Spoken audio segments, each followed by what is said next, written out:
Have you ever caught yourself talking to yourself, not whispering, not thinking silently, but actually speaking out loud?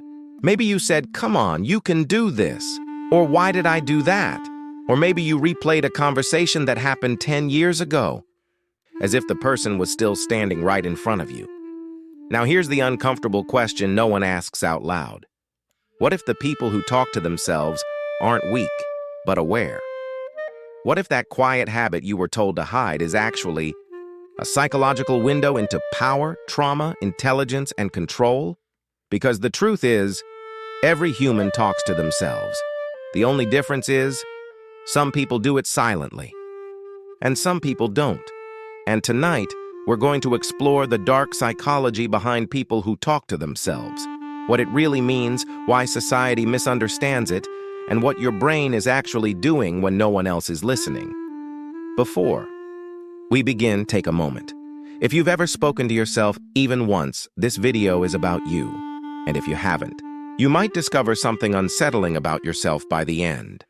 If you appreciate deep psychology explained in a human way, make sure you subscribe. This channel doesn't do surface-level thinking. We go where the mind usually hides. Now let's begin. Talking to yourself is one of the oldest human behaviors. Long before writing existed, before books, before therapy, before science, humans spoke to themselves to survive. Hunters whispered plans. Leaders rehearsed decisions. Elders repeated memories so they wouldn't disappear. Self-talk wasn't madness. It was memory. It was strategy. It was emotional regulation. But somewhere along the way, society decided something dangerous. If you talk to yourself, something must be wrong with you.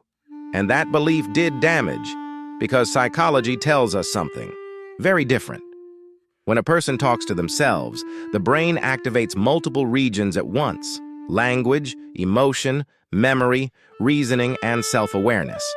This isn't noise. It's coordination. In fact, studies in cognitive psychology show that verbal self-talk can improve focus, decision-making, and emotional control. Athletes do it, surgeons do it, pilots do it. But when an ordinary person does it quietly at home, suddenly it's labeled strange. Here's where the dark psychology begins. People who talk to themselves often develop this habit because they learned early in life that no one else was listening. So they became their own witness. Think about that for a moment. A child who feels unseen. An adult who feels misunderstood. A person whose thoughts were dismissed or interrupted.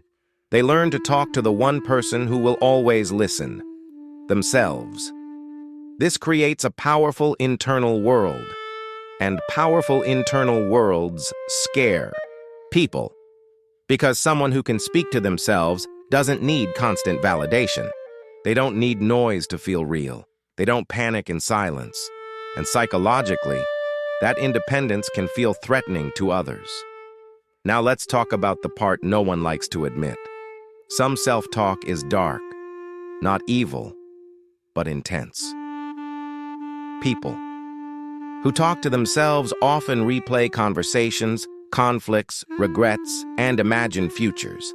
They argue with people who aren't present. They explain themselves to ghosts of the past. This isn't weakness. It's unfinished emotional business. The brain hates unresolved stories, so it replays them.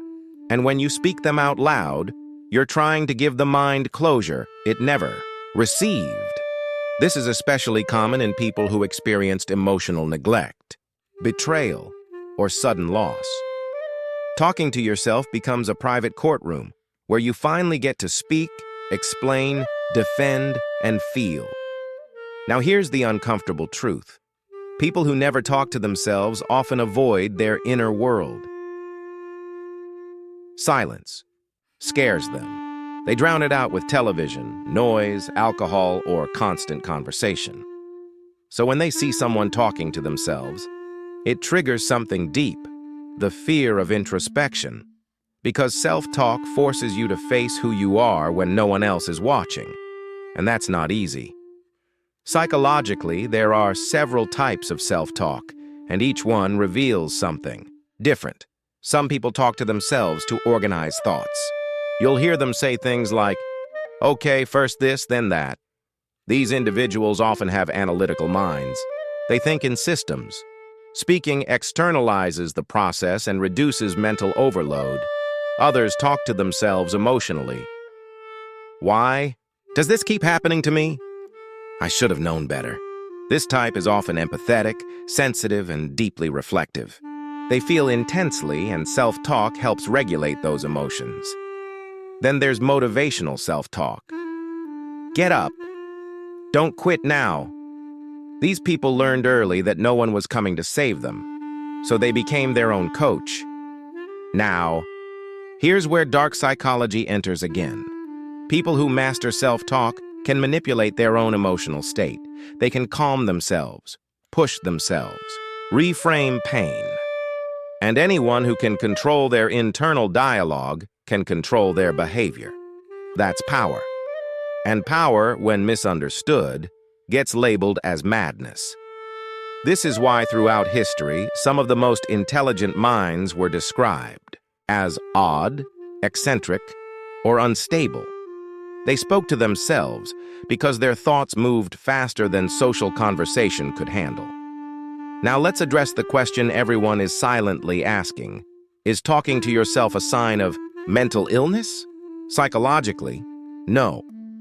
Unless the person believes an external voice is speaking back, self-talk alone is not a disorder. In fact, suppressing healthy self-talk can increase anxiety and emotional confusion. But here's the warning most people miss.